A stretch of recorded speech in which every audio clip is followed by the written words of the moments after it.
Hello everyone. So welcome to my channel. The name of the channel is Point of Law.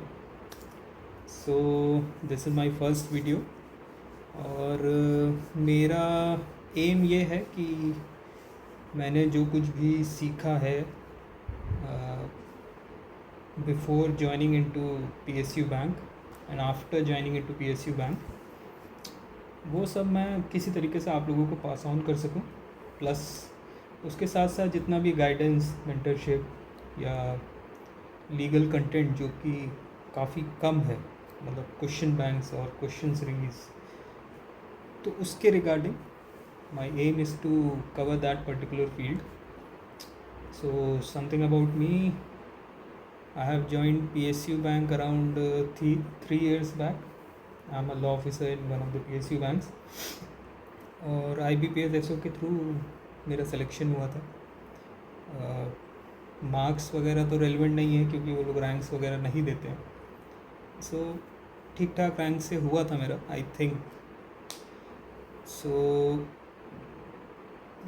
इतना ही. इसके आगे मैं direct content पे आऊँगा. बाकी मेरा एक टेलीग्राम चैनल है लीगल ऑफिसर IBPS SO नाम से. If you want you can join. I am not very active there, but जब भी मुझे लगता है कुछ ज़रूरत है कंटेंट पास ऑन करने की, तब मैं करता हूँ. बट आफ्टर पोस्टिंग वीडियोस मेरा एम ये रहेगा मैं उस चैनल पे थोड़ा ज़्यादा एक्टिव रहूँ, प्लस यहाँ भी क्वेश्चंस के थ्रू या फिर थोड़ा थ्योरी के थ्रू मैं कोशिश करूँगा जितना मेरे पास नॉलेज है, जो भी नॉलेज है थोड़ा बहुत, वो पास ऑन कर सकूँ. एक चीज़ और, आई am not a judiciary aspirant, ना ही मैं कभी रहा हूँ. तो मेरा उतना इन डेप्थ कोर, मतलब कुछ जो प्रोसीजरल पार्ट्स हैं उसमें मेरा इन डेप्थ नॉलेज बहुत नहीं है. बट रेगुलेटरी एग्ज़ाम्स और IBPS की रिलेटेड, लॉ रिलेटेड एग्ज़ाम्स में मेरा काफ़ी एक्सपीरियंस है. सो आई नो क्या पढ़ना है, क्या स्किप करना है. ठीक है. Now before going into the what is the pattern of the exam, थोड़ा ब्रीफली टच कर लेते हैं भाई. ह्यूमन साइकोलॉजी क्या है, कैसे कैंडिडेट्स हैं, क्या होते हैं. तो सिंपली यहाँ जैसे मैंने लिखा है, एक आपको जनरली 2 या 3 तरीके के कैंडिडेट मिलेंगे. जनरली 2. एक फर्स्ट वन आर दोज जिनको PhD करनी होती है हर सब्जेक्ट पे. अब आप IBPS, सिंपल IBPS SO का आप ले लो तो अराउंड 20 to 25 लॉज आते हैं बेसिकली. तो अगर आप PhD करने बैठोगे तो चांसेस ये हैं कि सेफ साइड आपका सिलेक्शन नहीं होगा, ऐसा मुझे लगता है, क्योंकि मैंने PhD कभी नहीं की. Still I am here. तो आप फर्स्ट कैटेगरी में हो सकते हो, या आपकी चॉइस है, आपको करना है, आपको कंफर्टेबल उस फील्ड में लगता है तो आप बिल्कुल करिए, मैं रोक नहीं रहा हूँ. दूसरे जो होते हैं, जो कि भाई इम्पॉर्टेंट पोर्शन या फिर अगर टाइम कंस्ट्रेंट है तो उतना ही कवर करते हैं जितना उनको ठीक लगता है, और उतने पे ही वो एग्ज़ाम देते हैं. तो कभी कभी उनके थोड़ा बहुत लक फैक्टर होता है, थोड़ा थोड़ा उनका जितना भी उनका प्रीवियस बैकग्राउंड है या प्रीवियस नॉलेज है उसके बेसिस पे वो लोग कवर कर लेते हैं. एक तीसरे भी कैटेगरी है जो कि सब कवर करते हैं और रेलेवेंट भी कवर करते हैं. अब आप ये कहेंगे सब कवर करते हैं, रेलेवेंट भी कवर करते हैं, इसका क्या मतलब? भाई वो कवर तो सब कुछ करते हैं, but they are more focused on कि जो रेलेवेंट पोर्शन है उस पर ज़्यादा ध्यान दिया जाए. तो आई विल एक्सपेक्ट कि आप लोग थर्ड ग्रुप में रहें, तो आपके लिए बेटर है, बाकी आपकी इच्छा. अब ये जो मैंने जो लिखा है इसके ऊपर आप खुद कंtemplate करें. ठीक. अब किसी भी कॉम्पिटिटिव एग्ज़ाम्स का आप 10th के बाद से या 12th के बाद से जब भी आप ग्रेजुएशन में आते हैं, आपको यही बोला जाता है कि भाई आपको सिलेक्शन चाहिए, एक सीट मिल जाए मेरे लिए बहुत है, मुझे 1000 सीट से कोई मतलब नहीं है. बिल्कुल सही है, बहुत ऑप्टिमिस्टिक अप्रोच है. बट पॉइंट यहाँ पे ये है कि भाई जब 2 सीट्स आ रही है, 1 सीट्स आ रही है, 10 सीट्स आ रही हैं और कैंडिडेट्स वहाँ पे 1000 हैं, तो आप ये तो एक्सपेक्ट करके चलिए कि चांसेस थोड़े कम हैं. ठीक. बट आपकी अगर मेहनत, आपका डायरेक्शन उस हिसाब से होगा तो आई थिंक कि हो सकता है. इम्पॉसिबल कुछ नहीं है. जैसे अभी IFSCA मैंने ट्राई किया है, रिज़ल्ट का वेट कर रहा हूँ. सिर्फ 2 सीट्स हैं, तो बट आपको ट्राई करना है. आप या तो आपके पास 3 ही ऑप्शन है, या तो आप गिव अप कर दो पहले कि भाई 2 ही सीट्स हैं, क्यों ट्राई करना है, छोड़ो यार. इतना कौन मेहनत करे। दूसरा ये है कि आप एकदम ही इसमें लग जाओ, एकदम ही पागल हो जाओ कि नहीं 2 सीट्स हैं, मेरी तो 1 सीट है, मैं तो पागल होकर मुझे चाहिए सीट्स। ये अप्रोच बहुत अच्छा है भाई, आप कर सकते हो, बट मेरे साथ फिजिबल नहीं है, बिकॉज मुझे अपनी जॉब भी मैनेज करनी है प्लस पढ़ाई भी मैनेज करनी है, तो थोड़ा मुश्किल होता है मेरे लिए। तो ये दोनों अप्रोच है मेरे लिए। तीसरा अप्रोच है कि भाई ट्राई कर लो, रेलेवेंट पढ़ लो, उसके बाद हो जाए तो बहुत अच्छी बात है। आप ऑप्टिमिस्ट हो सकते हो भाई, 2 सीट्स हैं, आप बिल्कुल कोशिश कर सकते हो कि हाँ चलो 2 सीट्स हैं, मेरी 1 सीट है, मैं ट्राई करूँगा। बट मैं ये नहीं कह रहा हूँ कि 1 सीट आप ही की है। पेसिमिस्टिक भी मत हो और बहुत ज़्यादा ओवरली ऑप्टिमिस्टिक भी मत हो, बीच में रहो।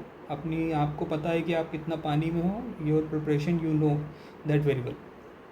नाउ इसका जो मेरा मोड रहेगा टीचिंग का, या फिर जो भी वीडियोस का मोड रहेगा, like for example if I am covering SARFAESI act या डीआरटी एक्ट या फिर कॉन्स्टिट्यूशन, तो मैं सिर्फ वो रेलेवेंट पोर्शन कवर करूँ जिससे चांसेस ज़्यादा हैं क्वेश्चन बनने के। ठीक, अब आईबीपीएस और रेगुलेटरी बॉडीज़ का जितना भी मैंने अभी तक एनालाइज किया है, they are not asking very in depth questions, they are asking questions bare act से ही। ठीक है, अब आप उसमें ये कहो कि बेयर एक्ट भाई कितनी बार पढ़ना है, that is up to you.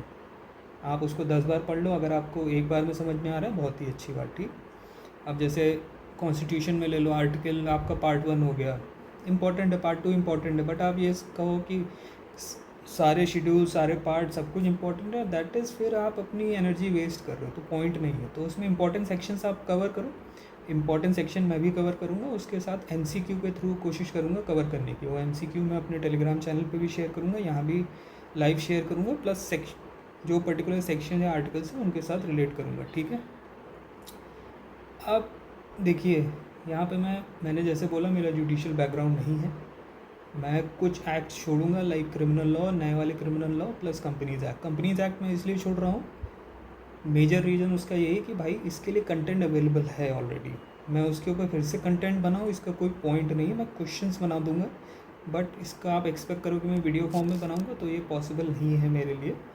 बाकी क्रिमिनल लॉज आप जो मन करे कर लो यार। बाकी मेरा इस चैनल के थ्रू एम ये रहेगा कि एटलीस्ट मुझे जितना टाइम परमिट करेगा मैं ज़्यादा से ज़्यादा क्वेश्चंस डालूंगा और ज़्यादा से ज़्यादा वीडियोस बना के इसमें कवर करूंगा जितना भी मुझसे हो पाएगा। अगर जैसे मैं मान लीजिए 200-300 क्वेश्चंस अगर मैं कवर कर रहा हूँ कॉन्स्टिट्यूशन से, I think that is more than sufficient. अगर मैं 50-60 क्वेश्चन कवर कर रहा हूँ SARFAESI act, that is more than sufficient. You need not to go into all the sections, जितने मैंने कवर कराए उससे कर लीजिए, उससे ही क्वेश्चन, मतलब मैं गारंटी तो नहीं दूंगा but I am pretty sure उससे 50-60% क्वेश्चन उसी पर्टिकुलर पार्ट से क्वेश्चन आपके फंसेंगे। ठीक है, अब स्कीम देख लेते हैं भाई। आईबीपीएस में मुझे जितना लगता है, मैं अपने चैनल पे भी ये चीज़ बहुत बार बोल चुका हूँ, आप हर पोर्शन को, हर सिलेबस को आप कुछ पार्ट्स में डिवाइड कर सकते हैं। आपका कोई भी हो, बेसिक आप लॉ एग्ज़ाम्स दे रहे हो, मेडिकल एग्ज़ाम्स दे रहे हो, इंजीनियरिंग एग्ज़ाम दे रहे हो, कोई भी आप यूपीएससी दे रहे हो, जुडिशियल सर्विसेज दे रहे हो, कुछ भी, उसमें एक पोर्शन होता है कोर पोर्शन जो कि आपको करना ही करना है। You can not skip that particular part. और अगर आप स्किप कर रहे हैं तो आप ये सोच लीजिए कि आपका सिलेक्शन नहीं हो सकता, कुछ भी कर लीजिए आप। ठीक, बट मैं ये भी नहीं कह रहा हूँ कि आप पीएचडी कर लो। अगर आप जुडिशरी के एस्पिरेंट्स हैं तो आप बिल्कुल करिए, मैं मना नहीं कर रहा हूँ। बट अगर आप सिर्फ रेगुलेटरी और बैंकिंग एग्ज़ाम में पहले ट्राई कर रहे हैं, उसके बाद किसी और एग्ज़ाम में जा रहे हैं, तो प्लीज़ इसमें मत घुसिए। अगर आपका लॉ बैकग्राउंड अच्छा है, कॉलेज में आपने ठीक ठाक पढ़ाई की है, अगर नहीं भी की है तो कोई दिक्कत नहीं है, मेजर यहाँ पे पढ़ लीजिए। इंपॉर्टेंट सेक्शन जो नहीं समझ में आ रहे हैं वो मैं कोशिश करूँगा कवर करवा दूँ, तब भी नहीं हो रहा है तो आप स्पेसिफिक गूगल करके समझ सकते हैं। ठीक, अब मैंने अपने कोर में मैंने इतने ही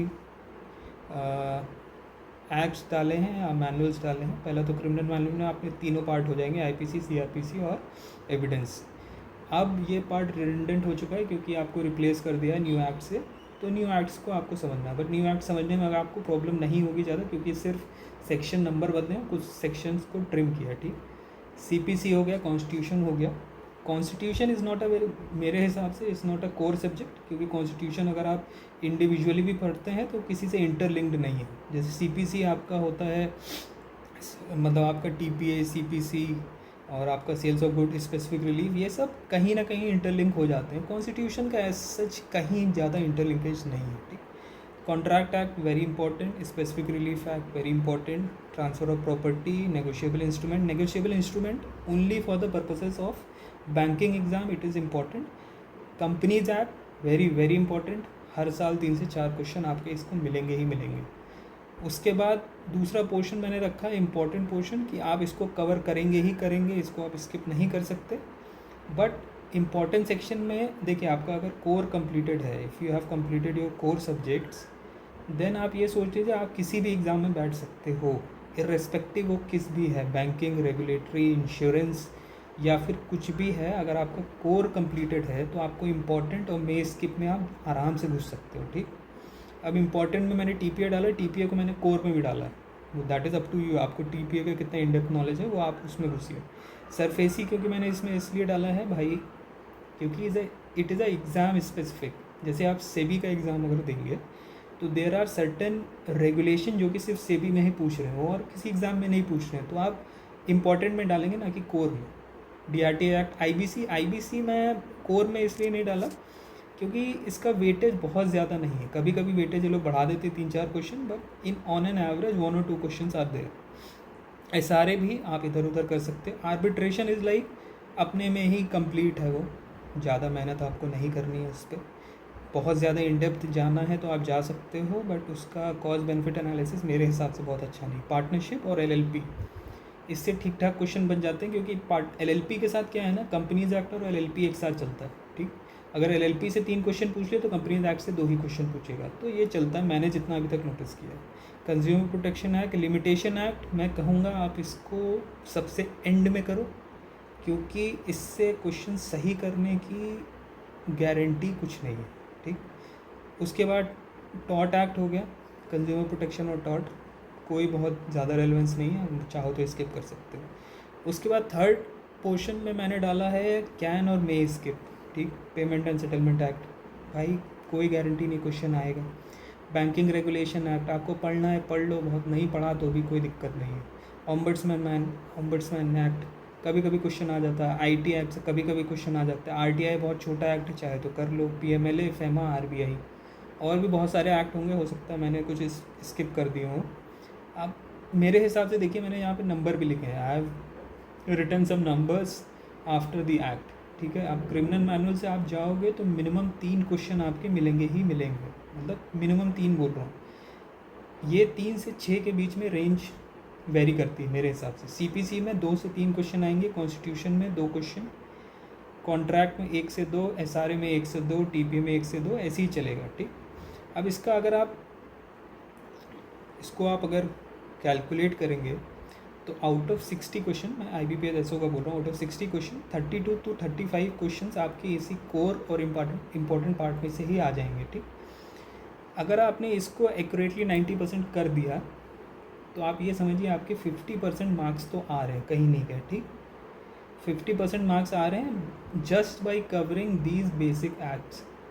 आपको वहाँ पे 100% मार्क्स नहीं सिक्योर करने हैं, आपको सिर्फ अपनी एक सीट पे ध्यान देना है, ठीक। तो आपके पास 2 ऑप्शन है, या तो आप मे स्किप वाले पोर्शन को करके अपने नंबर इधर घटा लो, या तो इन पोर्शन को बार बार करके अपने नंबर बढ़ा लो, ठीक। Choice is yours. तो मेरा एम भी यही रहेगा, पहले मैं इंपॉर्टेंट वाले पे जो छोटे एक्ट्स हैं उनको कवर करूँगा, क्योंकि IBPS आ रहा है, सरफेसी, DRT, IBC, SRA ये सब कवर करूँगा। उसके बाद ही मैं किसी मतलब स्किप वाले पोर्शन पे घूमूंगा, दैट टू सिर्फ क्वेश्चन फॉर्म में करूँगा, ना कि उसके ऊपर कुछ डिटेल्ड वगैरह वीडियो बनाऊँगा, ठीक है। सो मुझे आपसे क्या चाहिए भाई, देखिए अगर मैं इतने एफर्ट दे रहा हूँ जॉब के बाद आके, तो थोड़ा सपोर्ट आप लोग कर देंगे तो बहुत ही अच्छा है, थोड़ा इंकरेजमेंट। निगेटिव तो देखिए मैं एक्सपेक्ट करूँगा कि आएगा ही आएगा, मुझे इतना पता है, उसमें कोई दिक्कत नहीं आप नहीं करेंगे इंकरेजमेंट तो कोई दिक्कत नहीं है। थोड़ा पॉजिटिव एटीट्यूड से आइए कि भाई पढ़ना है तो पढ़ना है, नहीं पढ़ना है तो ना पढ़ने के 1000 रीज़न्स हैं। मेरे पास ना पढ़ने के इस लास्ट ईयर में 1000 रीज़न्स थे, मैंने नहीं पढ़ाई की, ठीक, टू बी वेरी फ्रैंक। उसके अलावा आपका टाइम और आपका थोड़ा बहुत एफर्ट, अगर आप दिन में 3 या 4 घंटे भी इस एग्ज़ाम के लिए डिवोट करे दे रहे हैं, अगर आप फुल टाइम स्टूडेंट हैं और 3 से 4 घंटे भी अगर आप डिवोट कर रहे हैं सही से, तो that is more than sufficient. मैं पक्का बोल सकता हूँ। आप 8 घंटे बुक के सामने बैठ के सिर्फ किताब खोल के किसी को दिखा रहे हैं या 10 घंटे दिखा रहे हैं, उससे कुछ फ़र्क नहीं पड़ता है।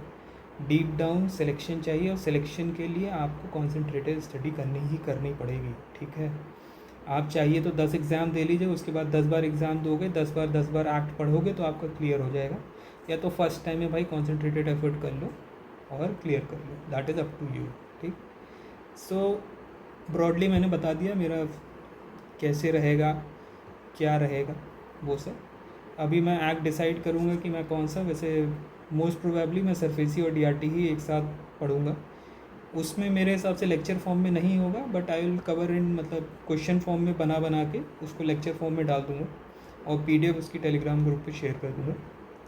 So this is it, thank you so much, मिलते हैं बाद में, थैंक यू।